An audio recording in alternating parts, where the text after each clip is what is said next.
Assalamualaikum warahmatullahi wabarakatuh. Perkenalkan, nama saya Fitriana Baktiar dari jurusan Psikologi Pendidikan dan Bimbingan Universitas Negeri Makassar. Di sini terlebih dahulu saya akan menjelaskan mengenai teori SFBC. Setelah itu kita akan memulai praktek bagaimana menjalankan SFBC itu. Pertama-tama pengertian SFBC yaitu adalah suatu konseling singkat yang dibangun atas potensi konseling yang sebenarnya mampu untuk mengkonstruksi solusi dari masalahnya. Adapun pendiri dari SFBC ini ada dua, yaitu yang pertama Inso Kimberg sebagai direktur eksekutif Pusat Terapi Keluarga yang disingkat di Milwaukee sebagai pemimpin etik dalam pusat solusi terapi singkat. Dia menyediakan tempat kerja yang dipersatukan di Jepang, Korea Utara, Australia, Denmark, Inggris, dan Jerman. Hasil tulisannya adalah jasa keluarga yang didasarkan. Kemudian selanjutnya yaitu Steve de Caesar adalah suatu pelopor SFBT atau senior perkumpulan penelitian di Milwaukee, pengarang buku solusi terapi singkat SFBT. Petunjuk-petunjuk mempelajari SFBT yang meletakkan perbedaan untuk bekerja. Awalnya kata sihir dia mempresentasikan melalui tempat-tempat kerja, pelatihan, dan meluas sebagai konsultan di Amerika Utara, Eropa, Australia, Asia untuk mengembangkan teori solusi praktek. Adapun hakikat dari manusia yaitu konseling ini berfokus solusi tidak mempunyai pandangan komprehensif tentang sifat manusia, tetapi berfokus pada kekuatan dan kesehatan konseling. Konseling berfokus solusi menganggap manusia bersifat konstruktivitas, sehingga konseling berfokus solusi didasarkan pada asumsi bahwa manusia benar-benar ingin berubah dan perubahan tersebut tidak terelakkan. Adapun dari tujuan-tujuan konseling, yang pertama yaitu ada mengubah cara pandang situasi atau kerangka pikir. Yang kedua yaitu mengubah situasi masalah dan menekankan pada kekuatan dan sumber daya konseli.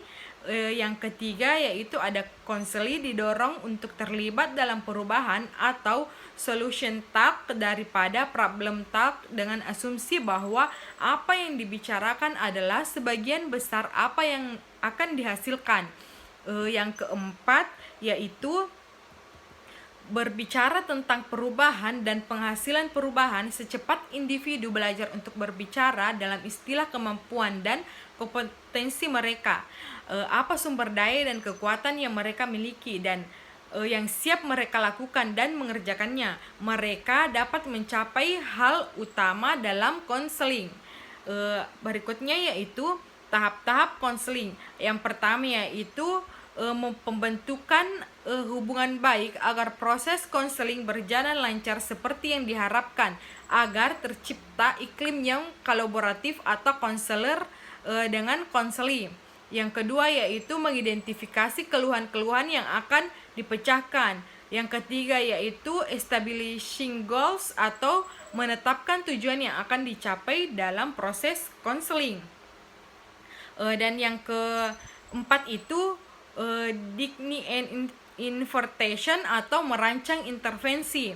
Yang kelima yaitu ada tugas tertentu yang diberikan oleh konselor untuk mendorong perubahan, misalnya dengan meminta konseli untuk mengamati dengan mengatakan antar sekarang dan waktu mendatang kita bertemu. Saya meminta Anda untuk mengamati sehingga Anda dapat menggambarkan pada saya pada pertemuan mendatang apa yang terjadi di kehidupan Anda yang Anda inginkan terjadi secara berkelanjutan.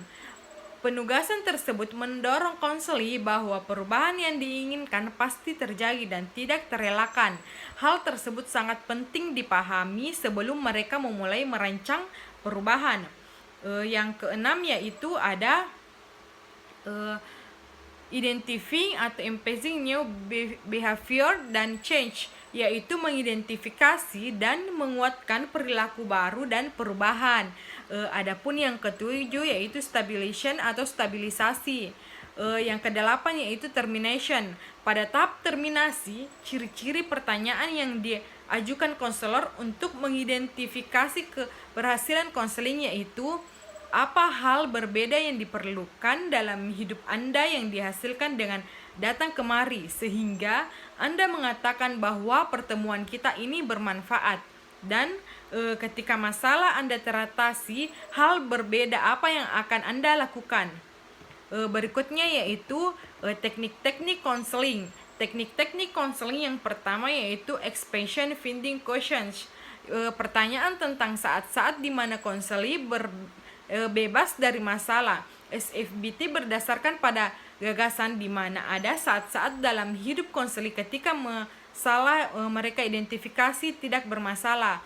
Waktu tersebut disebut pengecualian dan disebut news of the French. Konselor SFBC mengajukan expansion question untuk menempatkan konseli pada waktu-waktu ketika ada masalah atau ketika masalah yang ada tidak kuat.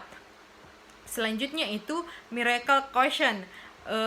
Pertanyaan yang mengarahkan konseli berimajinasi apa yang akan terjadi jika suatu masalah dialami secara ajaib terselesaikan. Konselor menanyakan, jika suatu keajaiban terjadi, ada masalah Anda terpecahkan dalam waktu semalam. Bagaimana Anda tahu bahwa masalah tersebut terselesaikan? Apa yang akan berbeda? Konseli kemudian terdorong untuk menegaskan apa yang mereka inginkan agar merasa lebih percaya diri dan aman.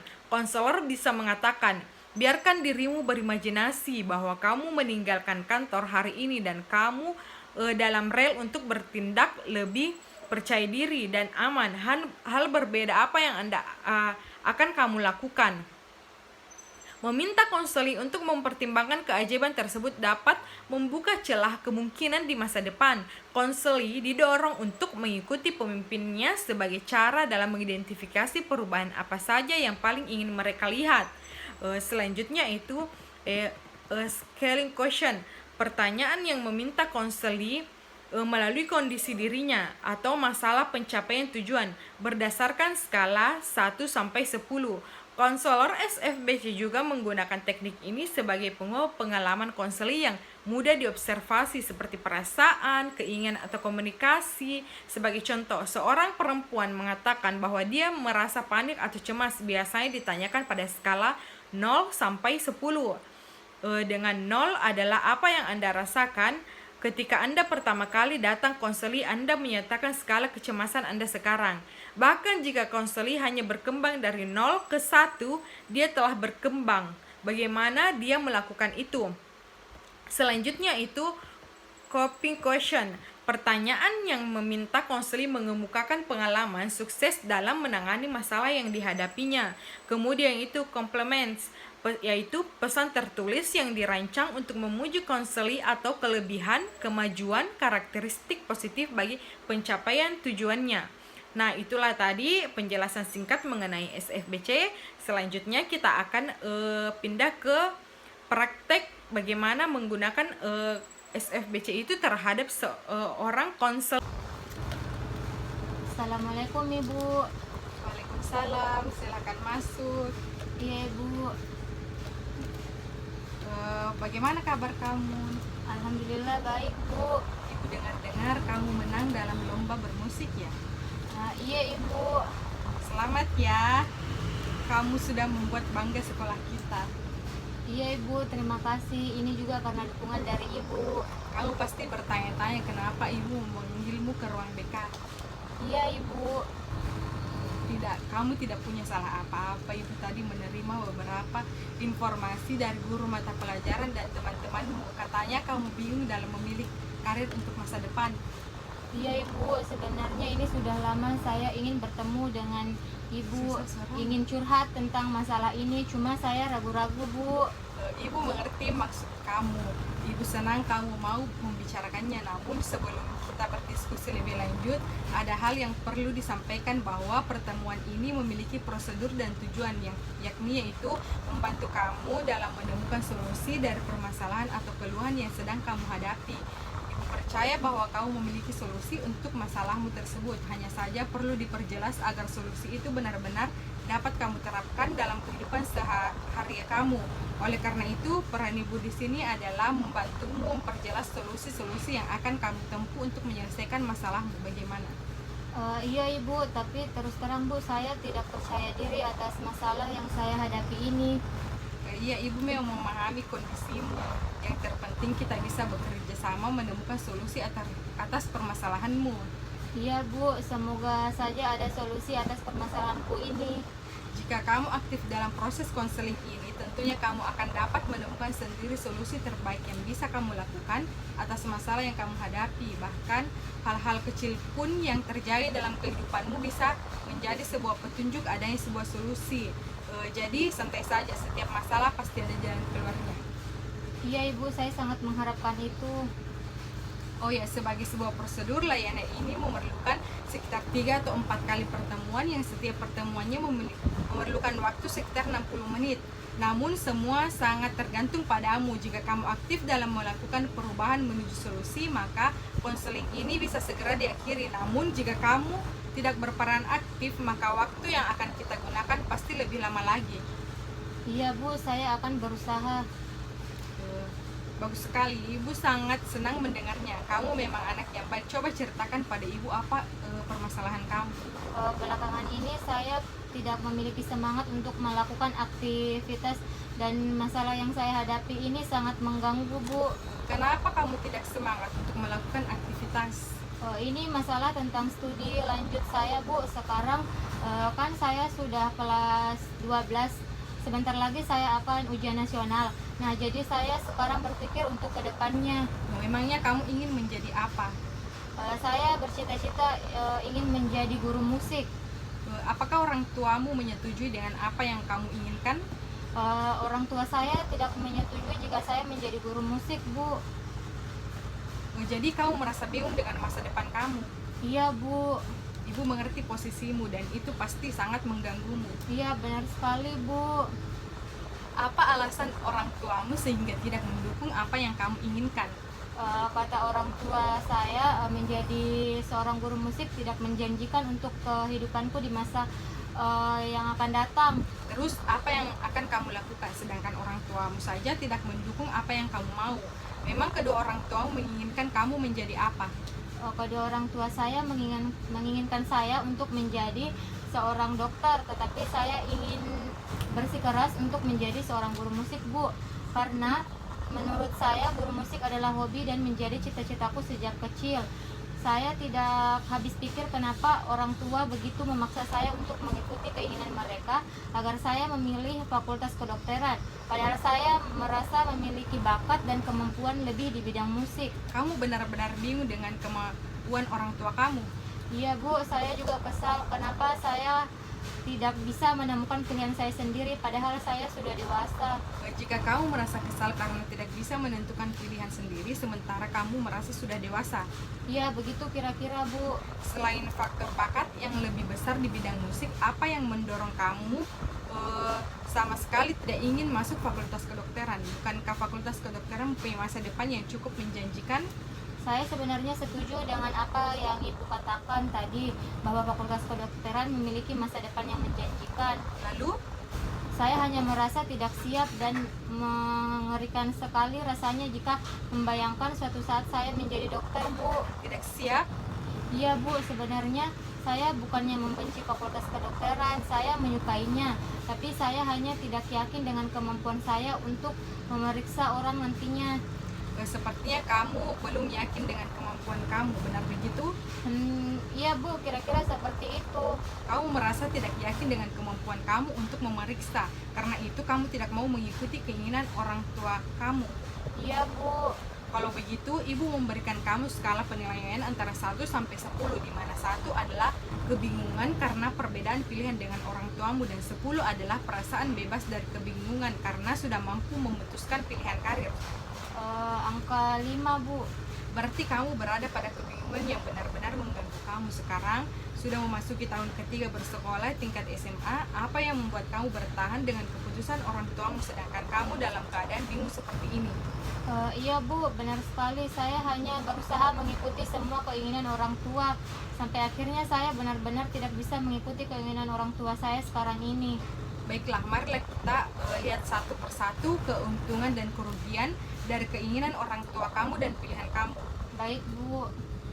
Sekarang coba kira-kira apa yang menjadi keuntungan jika kamu kuliah jurusan guru musik? Keuntungan jika saya kuliah jurusan guru musik itu sesuai dengan cita-cita saya Bu. Bagaimana dengan keuntungan kuliah kedokteran? Masa depan saya sudah jelas karena kuliah kedokteran peluangnya sangat banyak. Nah, kita sudah lihat keuntungan jika kamu kuliah kedokteran dan guru musik. Sekarang mari kita lihat kerugiannya. Apa kerugian yang kamu dapatkan jika kuliah di jurusan kedokteran dan guru musik? Kerugian jika saya kuliah jurusan guru musik itu belum tentu menjanjikan kehidupan saya di masa yang akan datang. Kalau kerugian kuliah jurusan kedokteran, Itu tidak sesuai dengan cita-cita saya dan harapan saya Bu. Nah terus bagaimana Bu, setelah saya mengungkapkan keuntungan dan kerugian masing-masing jenjang, saya juga harus bingung harus memilih yang mana. bingung kenapa? Ibu kan sudah memberikan saran. Iya Bu, saya mencoba untuk mengambil saran-saran yang menurut saya perlu disimpan di pikiran saya. Jadi bagaimana keputusanmu? Mungkin sebaiknya saya mengikuti apa kata orang tua saya Bu. Tampaknya kamu sudah matang dengan rencana-rencanamu sekarang. Kalau ibu memberikan kamu skala penilaian antara 1 sampai 10, di mana 1 adalah kebingungan karena perbedaan pilihan dengan orang tuamu, dan 10 adalah perasaan bebas dari kebingungan karena sudah mampu memutuskan pilihan kamu. Level 9, kalau awalnya saya bingung dengan keputusan karir yang akan saya ambil, sekarang saya sudah bisa mengambil keputusan akan pilihan saya. Sebelumnya, ibu ingin kamu mengungkapkan kembali pokok-pokok hasil pembicaraan kita. Baiklah Bu, sebelumnya saya dipanggil kepada Ibu karena saya merasa bingung dan terganggu. Semua itu terjadi karena harapan saya berbeda dengan harapan orang tua saya, yaitu mengenai jenjang perguruan tinggi yang harus diambil setelah lulus SMA. Saya sendiri menginginkan kuliah jurusan guru musik, sedangkan orang tua saya menginginkan kuliah jurusan kedokteran. Akhirnya saya bisa menentukan pilihan sendiri dan memutuskan kuliah jurusan kedokteran. Baiklah kalau begitu, ibu sangat senang dengan perbincangan kita tadi. Sudah jelas bahwa kamu telah melalui banyak hal belakangan ini, dan ibu sangat terkesan bahwa kamu datang ke sini hari ini meskipun bukan keinginan kamu. Kamu bisa saja tidak datang menemui ibu. Kesedihan kamu untuk berada di sini hari ini menunjukkan bahwa kamu adalah tipe anak yang ingin melakukan hal yang benar. Ini tidak mudah bagi kamu untuk berada di sini hari ini, mengorbankan waktu pribadi berbincang tentang hal-hal yang sulit kamu bicarakan. Tapi ibu terkesan dengan kesedihan kamu untuk bekerja sama dengan ibu hari ini. Terima kasih Bu, saya juga sangat senang dan lega akhirnya saya bisa menemukan titik terang dari masalah saya ini. Senang berdiskusi denganmu hari ini. Ibu sangat terkesan dengan solusi yang kamu buat untuk dirimu. Iya Bu, saya juga senang curhat dengan Ibu. Terima kasih Bu atas waktunya.